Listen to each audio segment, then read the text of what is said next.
Hello YouTube family. So నేను మా brother అక్క తమ్ముళ్ళు అనే కానీ ఒక్క టేస్ట్ కూడా కలవదు. నాకు వంకాయ అండ్ గోంగూర అంటే ఇష్టంగా తింటాను, బట్ వాడు స్మెల్ కూడా చూడ్డు.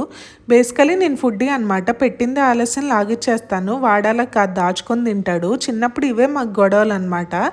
నా ఫుడ్ ఏమో ఫాస్ట్గా అయిపోయేది, వాడు దాచుకున్న ఫుడ్ ఏమో ఇమ్మని అడిగేదాన్ని. ఇంకా అక్కడితో స్టార్ట్ అయిన గొడవలు వరల్డ్ వార్ రేంజ్లో జరిగేది. స్కూల్లో ఏమైనా బర్త్డేస్ అయితే చాక్లెట్స్ ఇస్తారు కదా, వాడేమో పాపం నాకన్నా 4 years చిన్నోడైనా చాక్లెట్స్ దాచుకొని నాకు ఇంటికి తెచ్చిచ్చేవాడు. బట్ నేను ఇవ్వడమే ఆలస్యం తినేసేదాన్ని. అలా చూడకండి నన్ను, బై బర్త్డే ఫుడ్డీ. మరి నేనేం చేస్తాను, తప్పదు కదా. ఈ రోజు అయితే ఈ గుత్తి వంకాయ కర్రీ చేస్తే ఆ మెమరీస్ అన్నీ గుర్తొచ్చినాయి. సో మీతో షేర్ చేసుకుంటున్నా. ఇంకా గుత్తి వంకాయ స్టఫ్ చేసే టైం లేక అలాగే మగ్గిచ్చేసాను. సో ఈ వీడియో కనుక మీకు నచ్చినట్టయితే please do like, share and subscribe to Sanamika vlogs. Bye bye, take care, see in the next video.